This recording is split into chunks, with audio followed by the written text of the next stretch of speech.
Welcome back. President-elect Joe Biden has made his selection for Secretary of Defense. His team started meeting with military intelligence services and other parts of the Defense Department.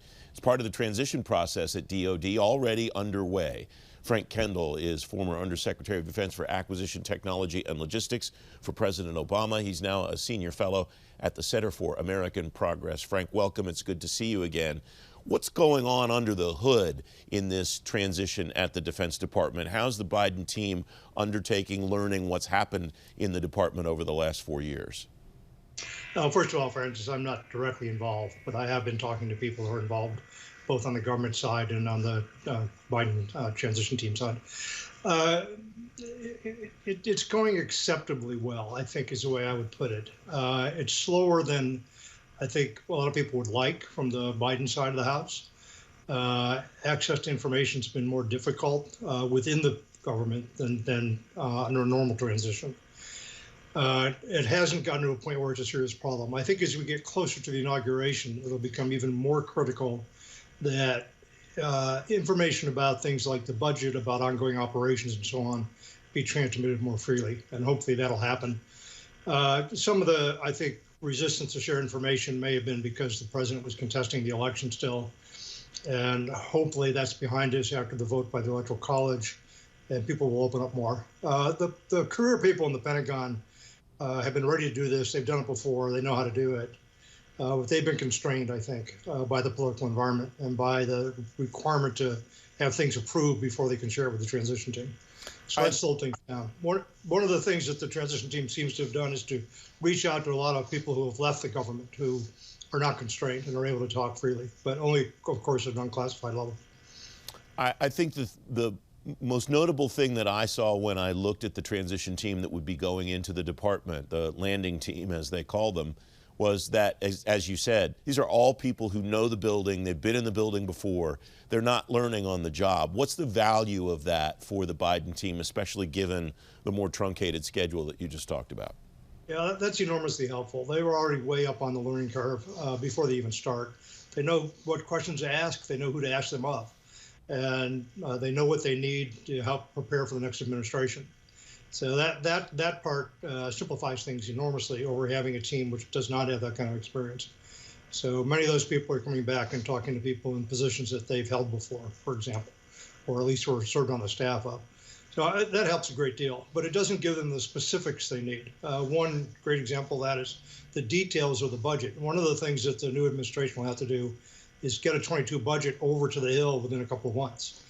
And so the starting point for that, what they're given to work from to build their own budget is very, very important. And that's a lot, it's 2,500 pages basically of data that they have to go through. So getting access to that, I think, is very important. They're also, on the 20th of January, people take over responsibility for all the ongoing operations, for everything that's being done about every threat that's out there, whether it's a terrorist threat, a cyber threat, anything else. So they need to be prepared. The secretary in particular needs to be prepared the moment that he comes in.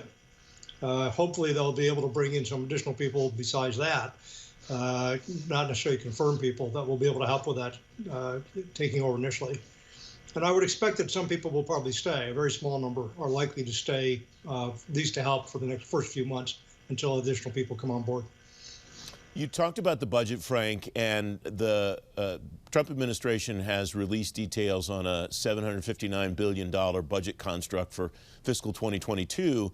Is that constructive or not helpful to have that available to the transition team and out in the public? I don't think it matters a great deal. I think it may be a political statement to make because it's probably expected that you won't see quite that number coming out of the Biden administration. Just when he was running for president, then Vice President Biden was clear that he wasn't going to take massive cuts in defense, but he's not going to go for massive increases either. So whatever is available to work from will be helpful. It's more about the details, I think, than it is about the total number. And the more difficult they make the job for the new team of getting to the actual number this administration will use, the harder it's going to be. I cannot overemphasize how much detailed work goes into putting a budget together. It's a massive undertaking, and normally it takes several months at the Secretary of Defense level, after the services have spent several months working on their own budgets.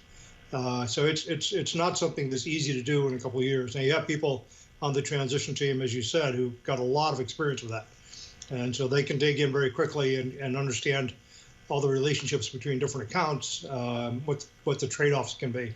But again, the new team's going to have to look at that very quickly, and the more they can do to get ahead of the game, the better.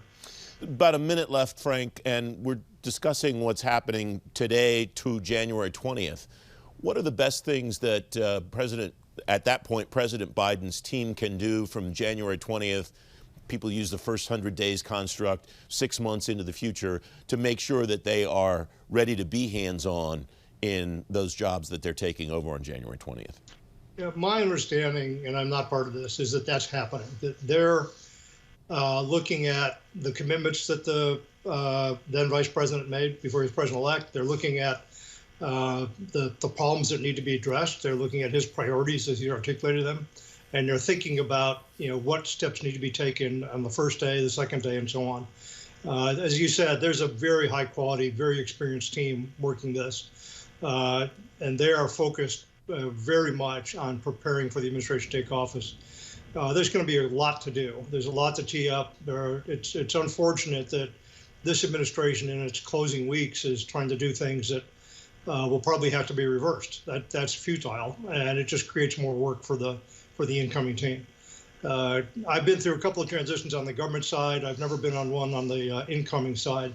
But in the past, it's always been very collaborative, very professional, very open, with a real understanding that the people on the way out are going out, and the people coming in are going to be in, and that happens in a flash. So anything that can be done to, help those people get ready to do their jobs is a good thing.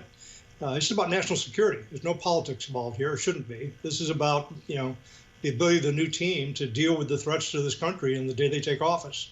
And everybody should be in favor of making that transition as smooth and as effective as possible.